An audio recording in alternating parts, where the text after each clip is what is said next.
convidei o Eduardo. Vem cá, Edu, vai pregar a palavra para a gente hoje. O menino está crescendo aí, é isso aí. E Deus, eu já tinha falado contigo, né? Que Deus, esse ano, Ele me deu esse start para eu começar a treinar pessoas. Preciso treinar gente. Não tem como ficar tudo comigo e com o Ronald e tal. A gente precisa abrir esse aí, né? E é isso aí, cara. A tua vez vai chegar também. À medida que você se entrega, à medida que está falhando, esse aqui está falhando mais. À medida que você se entrega o conhecimento da palavra, o Edu já está fazendo pela segunda vez a escola Atos. Ele fez primeiro e segundo ano online, agora ele está no primeiro ano presencial. E é isso aí, vamos ouvir a palavra de Deus. Você quer abençoar a vida dele? Estenda suas mãos para cá, Pai. Queremos colocar a vida do Edu, o seu espírito, alma, seu entendimento, suas faculdades mentais, o seu corpo, sentidos físicos. Queremos colocar tudo diante de Ti, Pai. Meu pedido, Senhor, é a minha oração, a nossa oração como igreja, que ele seja um canal descontaminado essa noite. Um canal do Teu fluir, da Tua voz, porque nós precisamos ouvir a Tua voz como igreja. Precisamos da Tua direção. Portanto, Pai, usa o Teu Filho conforme a Tua vontade, Pai, como um instrumento vivo em Tuas mãos, Pai, como uma flecha viva que acerta o alvo nessa noite, Pai. Em nome de Jesus, nós intercedemos pela vida dele, por tudo que envolve a sua vida, pela sua saúde, pelos seus planos, projetos, sonhos. Colocamos tudo diante de Ti, Pai. No nome de Jesus nós abençoamos, para a glória do Teu nome. Todos digam amém. Vamos lá. É esse aqui. Amém. Fala, família Peniel, tudo bem com vocês? Amém. Vocês estão felizes? Vocês estão cansados? Vocês parecem cansados, gente. Eu espero que vocês estejam bem. Vocês estão me escutando legal? Amém. A presença de Deus tem sido notória aqui. A ministração do pastor Luiz no início estava muito intensa, Deus falando comigo. E ele me lembrou de Filipenses 3, versículo 7, sabe? Onde Paulo ele vai dizer: e o que para mim era lucro, eu considero como perda. Sabe? Considero tudo como perda em comparação à suprema grandeza do conhecimento de Cristo Jesus. Então Paulo entendeu, meus queridos. Quando ele conheceu Jesus, quando ele contemplou a presença de Deus, ele entendeu. Não existe nada mais valioso. E Deus estava falando muito forte isso comigo. E eu ministrava para o Senhor: o Senhor merece mais. Sabe? Essa vai ser a questão. Sempre Deus vai merecer mais. Sempre Deus é digno demais da nossa atenção, do nosso tempo, da nossa devoção, da nossa dedicação, da nossa meditação. Então que essa ministração que o pastor fez, que o Espírito Santo falou através dele, possa realmente ecoar no nosso coração, mas não ficar só no nosso coração, mas transbordar para fora, sabe? Para a prática da vida, para que a gente possa aplicar no nosso dia a dia, amém? Como é que eu faço para funcionar esse negócio que eu já esqueci, faz tanto tempo? Amém. Então eu vou continuar essa mensagem aí, dessa série, né? Tudo é possível ao que crê. Onde o texto base se encontra em Marcos. Se você quiser abrir comigo, eu acabei, na verdade, por algum engano, não conseguindo colocar esse texto. Então, se você quiser abrir a sua Bíblia aí, seu celular, lá em Marcos capítulo 9, a partir do versículo 14, vou ler aqui com vocês, vai falar sobre a cura de um jovem possesso. E diz assim: quando eles se aproximaram dos discípulos, viram numerosa multidão ao redor e os escribas discutiam com eles. A minha versão é Almeida, tá? E logo toda a multidão, ao ver Jesus, tomada de surpresa, correu para ele e o saudava. Então ele interpelou os escribas, isso no versículo 16, capítulo 9. Que é que discutieis com eles? E um dentre a multidão respondeu: Mestre, trouxe-te o meu filho, possesso de um espírito imundo. E este, onde quer que o apanha, lança-o por terra, e ele espuma. Rilha os dentes e vai definhando. Roguei os teus discípulos que o expelissem, e eles não puderam. Então Jesus lhes disse: ó geração incrédula, até quando estarei convosco? Até quando vos sofrerei? Trazei-mo. E trouxeram-lhe. Quando ele viu a Jesus, o espírito imediatamente o agitou com violência, e caindo ele por terra, envolvia-se espumando. Versículo 21, perguntou Jesus ao pai do menino: há quanto tempo isto lhe sucede? Desde a infância, respondeu. muitas vezes tem lançado no fogo, na água para o matar, mas se tu podes alguma coisa, tem compaixão de nós e ajuda-nos. Ao que lhe respondeu Jesus: se podes, tudo é possível ao que crê. Você consegue dizer isso comigo? Tudo é possível ao que crê.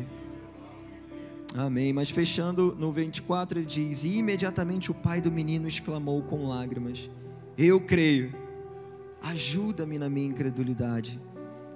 E aqui na minha versão diz na minha falta de fé, mas em outras versões diz: ajuda-me na minha incredulidade, né? E lendo esse texto, o que me saltou aos olhos foi justamente esse termo, incredulidade. O quanto isso pode gerar um impacto negativo na nossa vida, quanto isso pode atrapalhar a ação de Deus em nossa vida. Sabe, hoje eu vou bem tranquilo, gente. Eu vou trazer fundamentos básicos que já são ensinados para nós, amém? Mas que é segurança para nós, como o pastor sempre fala. Então não espera algo mirabolante, não espera, quer dizer, se Deus quiser enviar fogo, amém. Mas a gente vai bem tranquilo, tá? E olhando para esse termo incredulidade, eu vou pular aqui, que isso aqui deu errado. Eu fui buscar no original do grego. Não sei se você está enxergando legal aí nessa TV? Amém. E no original do grego ali, incredulidade significa apistos. E aí ele tem alguns significados, olha só: infiel, incrédulo, que não é confiável, desleal, incrédulo, descrente, sem confiança em Deus. Olha quantos significados existe dessa incredulidade, que na verdade, como nessa versão diz, é falta de fé, ausência de fé. Mas o que mais me chamou a atenção foi esse termo infiel. Sabe o que a gente precisa tomar cuidado? Que incredulidade não é simplesmente um ato, não é simplesmente uma mera atitude, mas ele é uma consequência de atitudes, de posicionamento, de falta de fé, na verdade, que pode se tornar uma mentalidade, pode se tornar uma maneira de pensar, que é errada.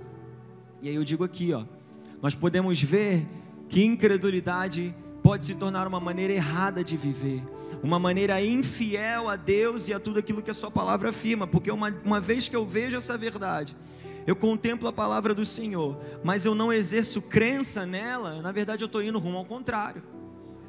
E se eu estou indo rumo ao contrário à palavra de Deus, se eu estou indo rumo ao contrário ao que Deus direciona, eu estou me rebelando contra o Senhor, eu estou tendo um caráter de infidelidade, de rebelião contra Deus. Isso é muito forte. Mas essa não foi a maneira que Deus nos chamou para viver, amém? Você não foi chamado para viver uma vida de infidelidade a Deus. Você foi chamado para viver uma vida de comunhão com o Senhor, de relacionamento pleno, de integridade, ir por inteiro, sabe? E aí eu coloquei aqui, Deus nos propõe um único estilo de vida possível que nos torna aptos a caminhar com Ele. Que estilo de vida é esse, igreja? O estilo de vida do exercício constante da fé, sabe? Esse é o único estilo de vida que Deus nos chamou para viver. Se você vai ver ali em Abacuque, capítulo 2, versículo 4, vai dizer: mas o justo viverá pela fé. Estava conversando com o pastor, ele estava dizendo, não é somente o ato de existir, um ato de vida, mas é um estilo de viver constante, contínuo, aonde eu vou exercendo a minha mentalidade baseada na palavra de Deus. Mas o que eu quero trazer hoje também é que, acabei não trazendo isso nos slides, mas essa palavra viverá no hebraico, ela abrange muitos outros termos, além do sentido de existência, porque a gente está vendo o justo viverá, pode pensar vida, existência, mas ela não se resume somente à existência. Então quando você puxa lá no hebraico, poxa, era para eu ter trago isso, é porque senão ia ficar muito slide, o pastor não ia gostar. Amém. Mas ele fala sobre vida restaurada, vida regenerada, sabe, fala sobre prosperidade, muitos outros termos, fala sobre saúde. Então essa vida, né? Deixa eu ver se eu coloquei aqui já. Eu coloco aqui, o ato contínuo de viver de um justo não se trata somente de simplesmente existir, mas abrange, na verdade, uma qualidade de vida. A abundância de Deus, quer dizer, a vida de Deus, que é a vida Zoe habitando em nós, que atinge todas as áreas da nossa vida. Então, viver pela fé é viver, na verdade, uma qualidade de existência de fé. À medida que eu vou exercendo a fé na palavra de Deus, a vida de Deus habitando em mim, eu vou manifestando essa vida, esse impacto da vida de Deus, ele vai abrangendo todas as áreas da nossa vida. Ele vai abrangendo na área das finanças, ele vai abrangendo na área da saúde, ele vai abrangendo dentro do teu espírito, na tua mentalidade, no teu comportamento. E aí vai gerando essa transformação completa. Então nós precisamos entender, nós não fomos chamados somente para existir nessa terra, mas para viver a vida de Deus e vida em abundância. Amém? É isso. E aí eu quero trazer o seguinte: o estilo de vida da fé, ele vai apontar para 3 verdades sobre Deus. É isso que eu queria falar sobre vocês, com vocês isso. Ele vai trazer 3 pontos essenciais, aonde a gente vai trabalhar isso, dessa vida de Deus que abrange as áreas da nossa vida. Eu vou trazer 3 aspectos, amém? Amém? Você está comigo? Amém. Primeiro aspecto é esse aqui, meu querido. Deus é o nosso provedor e protetor. Uau. Como eu falei, eu vou trazer esse fundamento bem básico e isso saltou muito no meu coração, sabe? Deus quer relembrar algumas coisas para nós. E é necessário a gente entender esses fundamentos, sabe, acerca de Deus. Quanto mais eu tenho revelação da pessoa de Deus, quanto mais eu tenho revelação da sua palavra, quanto mais eu entendo quem Ele é e quem eu sou nele, mais eu vou conseguindo viver essa qualidade de vida. Aí nessa primeira verdade diz que Deus é o nosso provedor e protetor. E a gente consegue observar isso desde Gênesis. Deus sempre se manifestou como esse Deus provedor. Quando Ele cria todo o universo, quando Ele estabelece o jardim do Éden na terra, quando Ele cria o homem e a mulher. Quando Ele cria o homem e a mulher, gente, o ser humano, o pastor Luiz já falou isso várias vezes aqui, olha para nós enquanto organismo vivo, a perfeição que é o ser humano. Sabe, cada articulação, cada veia, cada sangue, cada célula, cada organismo, cada músculo, cada neurônio do teu corpo, do teu cérebro, cada sinapse que o cérebro vai, sabe, o comando que o cérebro envia para fazer esses movimentos. O ser humano é perfeito, é a criação de Deus. Isso também abrange a provisão do Senhor sobre nós.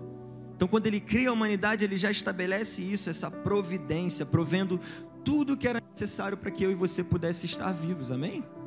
Mas não só isso se estende, quando você vê no Jardim do Éden, toda a criação, todas as árvores, toda a vegetação que Deus provê para o homem e para a mulher poder viver, e viver em qualidade de vida. Então Deus, ao longo de toda a Bíblia, Ele vai se manifestando como esse Deus provedor, como esse Deus protetor. E eu trouxe alguns versículos aqui, né? Provérbios capítulo 19, versículo 23 vai dizer: o temor do Senhor conduz à vida, quem o teme pode descansar em paz, livre de problemas. Uau! Quando eu me submeto a isso, olha, quando eu me submeto em obediência a Deus, em temor ao Senhor, eu sou conduzido pelo Espírito de Deus, né? E eu consigo descansar em paz, livre de problemas. A gente precisa entender que nós passamos por problemas, tá bem? Passamos por problemas, mas uma coisa é passarmos por problemas sozinhos. Outra é quando nós passamos por essas adversidades sendo conduzidos pelo Espírito de Deus. Quando nós entregamos ao Senhor e Deus conduz. Sabe, eu não preciso resolver isso sozinho, porque Deus está comigo, Deus está com você. E é Ele quem vai à frente conduzindo, justamente para poder solucionar. Ele soluciona todos esses problemas e a gente precisa crer nisso. Você está comigo? Amém? Isaías 41, do versículo 8 ao 9 vai dizer: você, porém, ó Israel, e aí eu posso dizer, ó Peniel, amém? Isso é para você, para nós. Meu servo Jacó, a quem escolhi, vocês, descendentes de Abraão, meu amigo, eu os tirei dos confins da terra, de seus recantos mais distantes, eu os chamei. Eu disse, você é meu servo, eu o escolhi e não o rejeitei. Primeira verdade, Deus nos escolheu desde antes da fundação do mundo, e Ele não nos rejeitou e nunca rejeitará. Ele diz, nunca os abandonarei, nunca os deixarei. E aí Ele vai dizer, por isso, por causa dessa verdade, pelo fato de eu ter te escolhido, pelo fato de eu não te rejeitar, não tema, pois eu estou com você. Não tenha medo, pois eu sou o seu Deus. Eu o fortalecerei e o ajudarei, eu o segurarei com a minha mão direita vitoriosa. É sobre essa verdade que a gente caminha. Isaías 41, versículo 13 vai dizer: pois eu sou o Senhor, o seu Deus, que o segura pela mão direita e diz a você: não tema, eu o ajudarei. Deus é o nosso ajudador, igreja. Eu vou passando aqui alguns versículos, amém?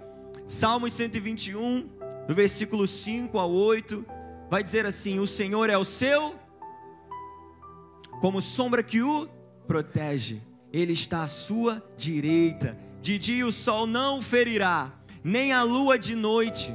O Senhor o protegerá de todo o mal, protegerá a sua vida. O Senhor protegerá a sua saída e a sua entrada, e a sua chegada, perdão, desde agora e para sempre.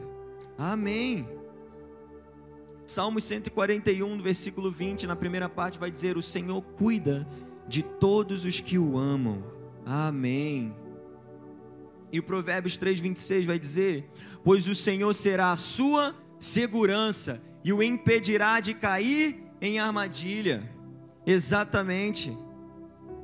Você consegue entender, meu querido? Que Deus, Ele está acessível, como a gente disse aqui atrás, ó. O Senhor cuida de todos os que o amam. Existe uma condição aí. O Senhor cuida daqueles que o amam, daqueles que correspondem em amor ao Senhor, daqueles que correspondem em fé, daqueles que se submetem à condução de Deus. Sabe, esse cuidado, ele é acessível a todos, mas quem toma posse? Os que creem, os que correspondem, os que se submetem. Então Deus está acessível para todos os que creem e amam a Ele. Existe uma questão, como eu disse, de correspondência, cooperação e obediência da nossa parte para com Deus. Nisso nós temos acesso a todos os benefícios que possuímos por direito em Cristo Jesus. O desejo do Senhor, acho que eu coloquei isso aqui. Amém, tem mais. Vou falar isso então. Salmo 55, versículo 22 vai dizer: entregue as suas preocupações ao Senhor e Ele o susterá, jamais permitirá que o justo venha a cair. É isso aqui, ó. O desejo do Senhor é que sejamos inteiramente supridos nele. Deus sempre se porta como um pai, disposto a dar tudo o que os seus filhos realmente precisam. Não existe nada que Deus não possa suprir na nossa vida. Não existe nada que, se nós não nos posicionarmos e pedirmos em fé ao Senhor, crendo que Ele nos dará, que Ele não possa fazer. Sabe, muitas vezes nós falhamos porque nós temos a falta dessa consciência, de entender primeiro que Deus é nosso Pai. Deus é seu Pai, igreja, amém? Acho que a gente entende isso, né? Deus é o nosso Pai, Deus é o nosso amigo, Deus é o nosso protetor, Deus é aquele que nos ajuda, Deus é aquele que está conosco em todo o tempo. Deus, Emanuel, é o seu nome, Deus conosco. E é sobre essa verdade que os filhos de Deus vivem, sabe? E aí ele continua dizendo aqui, olha: Ele é aquele que nos direciona ao caminho da verdade, a fim de que não caiamos na armadilha do engano. O texto lá em cima estava dizendo: entregue as suas preocupações ao Senhor e Ele o susterá, jamais permitirá que o justo venha a cair. Sabe, todo o conteúdo de queda assim é baseado no engano. Eu me iludo numa mentira do inferno e eu começo, o pastor Luiz acabou de falar isso, eu vou tomando as decisões erradas e eu vou caindo na armadilha. A gente falou sobre a armadilha aqui. Meu Deus, eu não vou conseguir achar aqui não. Isso aqui, ó: pois o Senhor será a sua segurança e o impedirá de cair em armadilha. É sobre isso. Enquanto eu caminho na verdade, eu consigo me desviar do engano. E se eu não caminho baseado no engano, eu não caio numa armadilha, eu não vivo em queda. Às vezes a gente está numa condição de tropeço, vai tropeçando, vai caindo, vai se esborrachando, mas a gente não para analisar que tipo de atitudes a gente tem feito. Qual é a mentalidade que a gente tem manifestado na nossa vida? Paulo vai dizer que nós temos a mente de Cristo. Nós conhecemos o íntimo do Senhor e podemos conhecer a mente de Cristo através da sua palavra. Tudo está direcionado para nós, tudo que nós precisamos entender e saber para viver está contido na sua palavra. Uma vez que eu sigo essa verdade, eu caminho sem cair em nenhuma armadilha, amém? Amém. Esse é o nosso primeiro ponto. Agora eu queria trazer o segundo ponto com você. Deus é a fonte geradora da nossa alegria. Eu procurei um conceito aqui, né, do significado de alegria para trazer para vocês. E vai dizer assim: é um estado de satisfação extrema, sentimento de contentamento ou de prazer excessivo. A questão é que essa alegria que está sendo falada aqui é uma alegria baseada num sentimento humano.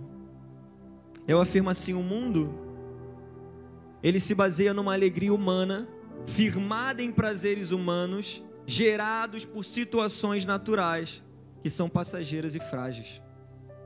É por isso que muita gente está vivendo um estado de felicidade, aí acontece qualquer coisinha e já está triste de novo.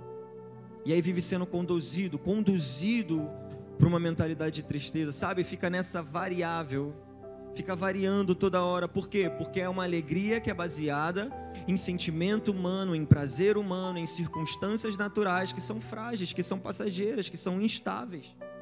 Mas nós não somos chamados para viver nessa alegria humana. Porque a alegria, conforme Gálatas 5, ela é um atributo do fruto do Espírito. Então a alegria, a verdadeira alegria, ela não é pautada, não é simplesmente um sentimento humano, mas ela na verdade é um fundamento eterno que é do Espírito de Deus. E aí eu trouxe uma frase do Hélio Peixoto, né, do pastor Hélio Peixoto, que ele diz assim, ó: se alegrar é um exercício de fé. Então me alegrar não é simplesmente passar por uma situação que vai me deixar extremamente feliz, que vai me deixar contente. Não é estar numa fase boa, numa fase favorável da minha vida. Eu estou feliz porque está dando tudo certo. Se eu estou feliz porque está dando tudo certo, quando tudo der errado, o que vai acontecer? Eu vou deixar de ser feliz. Mas o Filho de Deus, ele tem a capacidade de viver numa alegria constante, de certeza, de convicção. Não é que a gente não vai ficar triste, as situações acontecem, nós nos entristecemos, mas a palavra de Deus diz que o choro pode durar uma noite, mas a alegria vem. Por quê? Porque a minha alegria, ela não está pautada numa circunstância humana, mas ela está pautada na certeza de quem Deus é sobre a minha vida e de quem eu sou em Cristo Jesus.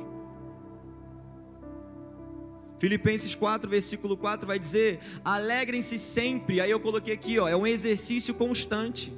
Alegrar-se não é esperar que uma situação gere alegria em você, mas é você, pela fé, exercer essa alegria. Isso aí é um verbo, está no verbo no imperativo, é uma ordenança, é uma ordem. Alegrem-se sempre no Senhor. Tá vendo? Ele não diz alegrem-se no seu trabalho, alegrem-se no seu casamento. É para você ser feliz, amém? Entende o que eu estou falando? Alegrem-se não numa circunstância natural, mas alegrem-se no Senhor. Se eu sou pleno em Deus, minha família é plena, amém? Se eu sou pleno no Senhor, meu casamento é pleno. Se eu sou pleno em Deus, o meu trabalho é pleno. Se eu sou pleno em Deus, a minha vida é plena. É essa alegria firmada no Senhor. Ele diz novamente: direi, alegrem-se. Aí eu digo aqui, como filhos de Deus, precisamos entender que a nossa alegria não é baseada em circunstâncias favoráveis ou sentimentos positivos ao respeito de algo, mas sim na certeza de quem Deus é em nós e sobre nós. João 15:11 vai dizer: tenho dito estas palavras para que a minha alegria esteja em vocês e a alegria de vocês seja completa. A palavra de Deus em nós é a alegria de Deus em nós. A alegria sem a realidade da palavra de Deus em nosso interior é uma falsa alegria. É sobre uma questão de eu não ser conduzido por uma alegria sentimental, mas eu ser conduzida numa alegria que é baseada na certeza da vitória de Jesus. Jesus venceu, e porque Ele venceu eu posso me alegrar. Porque Ele vive, eu posso crer no amanhã. Nós cantamos isso direto. Neemias 8, versículo 10, vai ter algo interessante que ele vai dizer o seguinte: e Neemias acrescentou: podem sair e comam e bebam do melhor que tiverem, e repartam com os que nada têm preparado. este dia é consagrado ao nosso Senhor, não se entristeçam, porque a alegria do Senhor os fortalecerá. A alegria que nos mantém de pé é a alegria que vem do Senhor, igreja. É a alegria na certeza de que Ele venceu, de que Ele é o Senhor da nossa vida, de que Ele é quem está conduzindo a nós.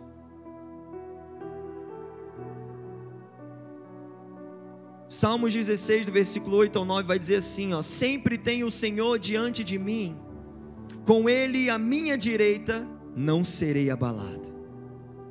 Por isso o meu coração se alegra. Olha aí, na verdade de que Deus está à minha direita, na verdade que Deus está me acompanhando, por isso o meu coração se alegra e no íntimo exulto, mesmo o meu corpo repousará tranquilo.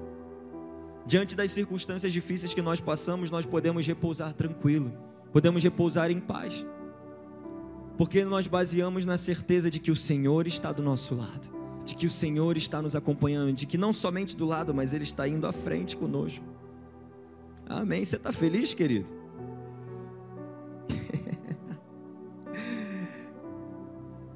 Aí mais uma frase do pastor Hélio Peixoto, ele vai dizer assim, ó: a alegria do Senhor é a força que nos faz permanecer firmes em tempos difíceis, é a força que nos mantém renovados. Eu não renovo a minha alegria, eu não renovo a minha vida nas circunstâncias favoráveis que acontecem no meu dia a dia, mas eu vou me renovando na verdade da palavra de Deus. Está tudo dando errado, Eduardo, mas a palavra de Deus diz que eu sou mais do que vencedor em Cristo Jesus. Está tudo desfavorável na minha vida, mas a palavra de Deus diz que todas as coisas cooperam para aqueles que amam a Deus. Então é nessa verdade que eu vou me baseando. Agora eu queria que você, se você puder abrir, eu não coloquei no slide, se vocês quiserem colocar, pessoal aí do slide, 2 Coríntios, capítulo 4, a partir do versículo 7, eu vou ir lendo para adiantar. Ele vai dizendo assim, 2 Coríntios, capítulo 4, versículo 7, temos, porém, este tesouro em vasos de barro, para que a excelência do poder seja de Deus e não de nós, amém? Eu me apoio na excelência do poder de Deus, naquilo que Deus faz e não na minha capacidade pessoal. E aí Paulo ele vai continuar dizendo, em tudo somos atribulados, porém não angustiados, perplexos, porém não desanimados, perseguidos, porém não desamparados, abatidos, porém não destruídos, levando sobre nós no corpo o morrer de Jesus, para que também a sua vida se manifeste em nosso corpo. E aí ele um pouco mais à frente lá no 16, ele vai dizer, por isso não desanimamos, pelo contrário, mesmo que o nosso homem exterior se corrompa, contudo o nosso homem interior se renova de dia em dia, porque a nossa leve e momentânea, diga leve e momentânea, você está fraco, querido, porque a nossa leve e momentânea tribulação produz para nós eterno peso de glória, acima de toda comparação. Sabe, é para isso que você precisa olhar, é para isso que nós precisamos olhar, para aquilo que é eterno e não para aquilo que é passageiro. O que é eterno, Eduardo? É tudo aquilo que está contido na palavra de Deus a seu respeito. É nisso que eu vou me basear, é nessa verdade que eu vou me fundamentar, é nisso que eu vou me caminhar. Pode voltar para mim, por favor? Não sei como é que faz. Amém. Então vou repetir. A alegria do Senhor é a que nos faz permanecer firmes em tempos difíceis. É a força que nos mantém renovados. É isso aí. Aí eu coloquei essa frase também, que esse é o exercício de fé que a gente precisa fazer. A visão sobrenatural sobre circunstâncias naturais é capaz de mudar a realidade natural das coisas. Eu não olho para a circunstância natural com uma ótica natural, mas eu preciso olhar para essa circunstância natural com a ótica sobrenatural, com os olhos da fé, com a ótica da fé. Então, quando eu olho para essa circunstância natural, mas com uma ótica sobrenatural, pela fé e pelo exercício da fé, eu consigo mudar a realidade onde estou inserido. Muitas vezes talvez as realidades em várias áreas da nossa vida podem não estar sendo transformadas, porque podemos estar com uma ótica errada, diferente. Não é a ótica correta que deveria ter. Mas Deus nos convida, né, a sempre olhar para a ótica da sua palavra, pela ótica da verdade. Espera aí, o que a palavra de Deus diz a respeito dessa situação que eu estou passando? Sabe, não é o que a cultura da sociedade me diz, não é o que a televisão está me ditando, não é o que a internet diz a respeito de tal assunto, não é o que a medicina vai dizer a respeito de alguma coisa, sabe, não é o que o diagnóstico vai dizer, você está com tal coisa, não, cara, o diagnóstico da vida de um justo é o diagnóstico de Isaías 53, amém? Verdadeiramente ele levou sobre si as nossas doenças e enfermidades, pelas suas pisaduras nós fomos. Não é a circunstância natural que define a sua vida, mas é a palavra de Deus que vai mudar todo o teu destino. É a palavra de Deus que vai reger a tua vida, querido. Todas as vezes em que você estiver passando por uma situação, esse é o exercício da fé. Essa é a luta no campo de batalha da mente. É isso que você precisa fazer. Eu preciso me lembrar. Medita neste livro, no livro desta lei, de dia e de noite, para que essa palavra não se aparte do nosso coração. Eu preciso exercitar isso. O pastor estava falando aqui, isso foi muito forte, sobre comunhão. Às vezes a gente está, quando ele vai dizer a primeira área, quando está tudo dando errado, o primeiro ponto que foi atingido é o ponto da nossa comunhão com Deus, é o ponto do nosso relacionamento com o Senhor. Porque é a falta da prática dessa palavra que nos faz começar a caminhar por caminhos tortuosos. E o destino disso é o engano. E o engano vai nos levar à destruição. Amém? Amém. Vamos finalizar, já estou indo para o final, tá? E o terceiro ponto diz que Deus é o nosso encorajador. Uau. Deus nos deu o seu espírito de coragem e força, meus queridos. Essa é a diferença. Sabe, o mundo ele vive oprimido. A gente vai ver em Colossenses, né, que o mundo vive no império das trevas. E aí esse império das trevas, ele é um império de opressão, é um império de engano, é um império de medo, que gera medo. Então a gente vive em constante... A gente não está repreendido. Eu sou livre, você é livre, amém? Mas aqueles que ainda não estão em Cristo vivem sobre esse império de opressão, de medo, de ansiedade, preocupado com o dia de amanhã. O que eu vou fazer? O que eu vou comer? O que eu vou vestir? O que eu vou beber? E aí Jesus vai dizer lá em Mateus 6, não se preocupem com estas coisas, não se preocupem com o que vocês vão comer ou beber. Sabe, ele diz, olhem para as aves do céu, olhem para as flores do campo, não trabalham nem fiam, mas são lindas, são belas, são sustentadas, quanto mais vocês, filhos do homem. Mas ele nos dá a ordenança, buscar em primeiro lugar o reino de Deus e a sua justiça, e as demais coisas vos serão acrescentadas. Então eu não preciso temer. Colossenses 1 vai dizer que Deus nos resgatou desse império das trevas e nos transportou para o reino do seu Filho amado. Então eu já não mais vivo debaixo de um império de medo, eu já não mais vivo debaixo de um império de ansiedade, de frustração, porque eu fui liberto. O ser humano em sua natureza carnal vive sob o domínio do medo, da insegurança, da incerteza e do desânimo.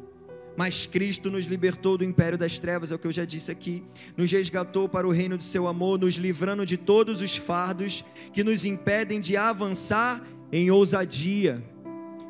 Josué 1:7 vai dizer, tão somente ser forte e muito corajoso, para teres o cuidado de fazer tudo segundo a lei. Então Deus, Moisés faleceu, e aí Deus ele vai agora passar o bastão para Josué, e vai fazer com que Josué lidere um povo, e aí ele vai ordenar, Josué, você precisa ser forte e corajoso. Deus está falando para você, você precisa ser forte e corajoso, porque existem coisas que Deus deseja designar em nossa vida, que vão necessitar coragem, que vão necessitar ousadia, mas não é uma coragem ou ousadia fruto da nossa própria capacidade, mas vem dele.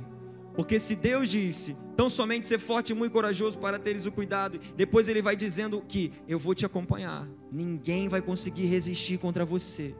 Sabe, você não vai vacilar, você não vai regredir, mas você vai avançar. Porque se Deus nos envia, ele capacita esse envio. Então se Deus com certeza estabeleceu um propósito na vida de cada um de nós, amém? Nós entendemos isso. Deus tem um propósito específico para cada um de nós, para a sua igreja amada, amém? Se Deus determinou esse propósito na sua vida, se Ele está te enviando para o cumprimento desse propósito, Ele vai te capacitar até o fim, basta você crer.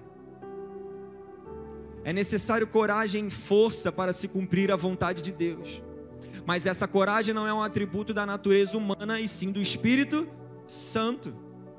2 Timóteo 1,7 vai dizer: porquanto Deus não nos concedeu espírito de covardia, mas de poder, de amor e de equilíbrio. Esse é o espírito que habita em mim e em você, querido.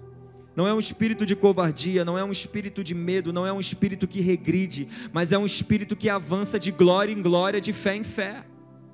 É um espírito que está convicto de que Deus é o Senhor da sua vida.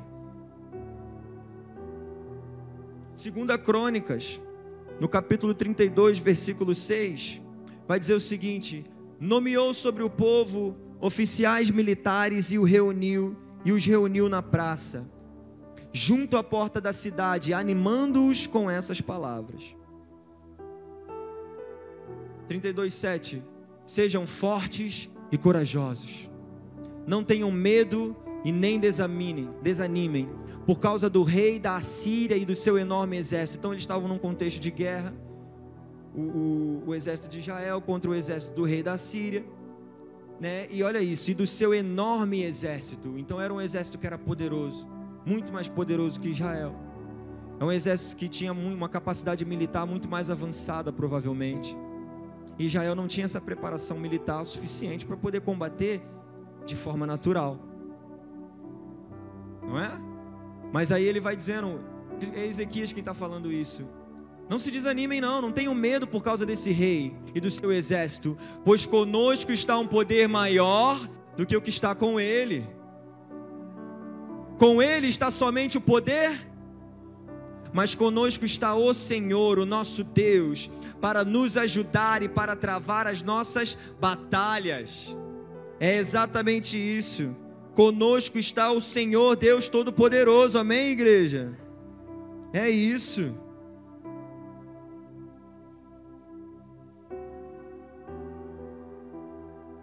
Amém. A nossa coragem, ela é baseada na certeza de que aquele que habita em nós é maior do que aquele que há no mundo. Quando nós depositamos a nossa confiança na força e no poder de Deus e na sua palavra, nada pode nos desencorajar ou nos limitar. Não será que nós temos vivido desanimados porque realmente a pressão está forte? Ou porque a nossa ótica não está ajustada no alinhamento correto, que é o alinhamento do céu, do reino de Deus, o alinhamento da fé? Aquele que está habitando na igreja, aquele que habita no nosso interior é muito maior do que qualquer coisa que habita lá fora. Eu preciso declarar isso na minha vida, eu preciso exercer essa fé. Aquele que habita em mim é muito maior do que aquele que habita no mundo. Então eu digo aqui que a coragem, ela se manifesta a partir de uma. Então podemos afirmar que a fé é o combustível da coragem. Não tem como eu ser corajoso se eu não injetar fé. O carro não anda sem gasolina. E a gente não fica corajoso sem injetar fé, sem injetar certeza. Eu exercito a minha fé na palavra de Deus, eu declaro a palavra de Deus. Qual é o processo de renovação da mente? Eu ouço a palavra, eu retenho essa palavra, eu creio nela, eu medito nela, eu declaro ela e eu pratico ela. Esse é o processo de renovação. Eu vou ouvindo a palavra revelada, eu vou meditando acerca dessa palavra, eu vou declarando em fé essa palavra até que a circunstância natural seja transformada pela declaração sobrenatural da palavra de Deus. É sobre isso. Já estou finalizando, amém?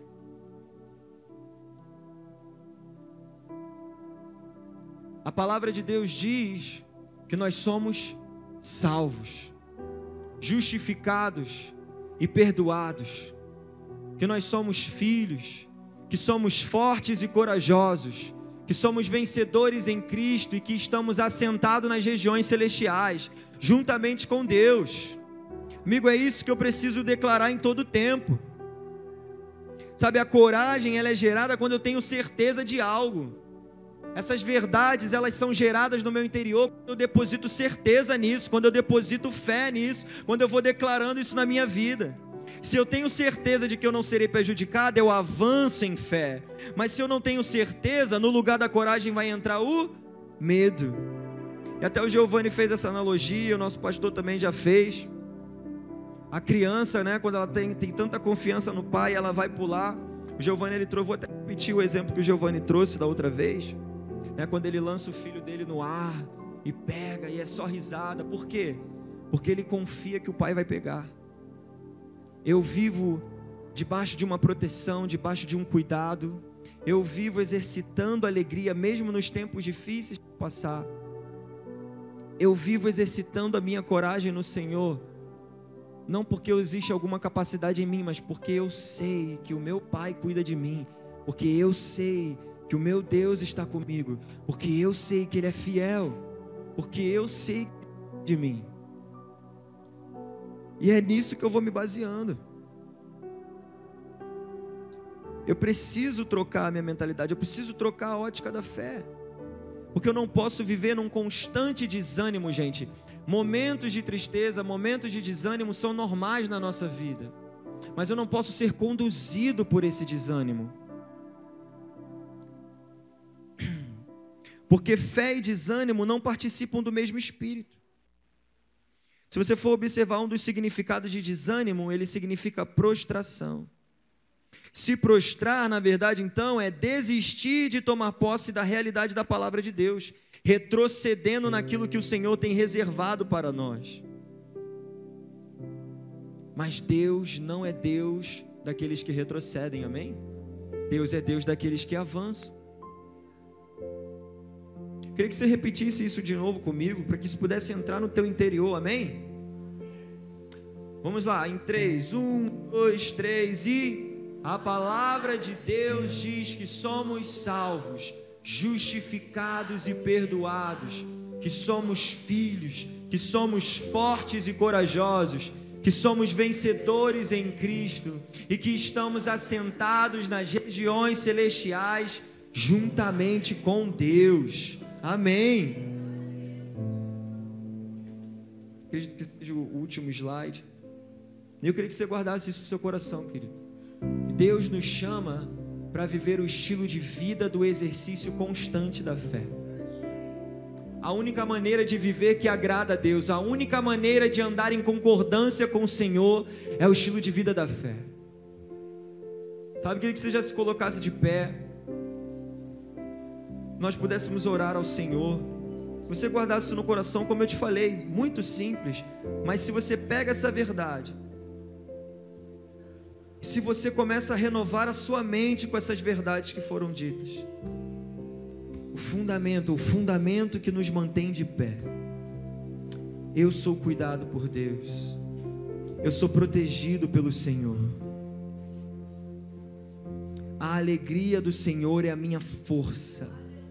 A minha alegria é baseada na certeza de que Ele venceu, de que Ele ressuscitou, de que Ele me deu uma nova natureza, de que Ele restaurou o meu espírito, e nisso agora a sua vida habita em mim, de que Ele selou-me com o seu espírito por toda a eternidade.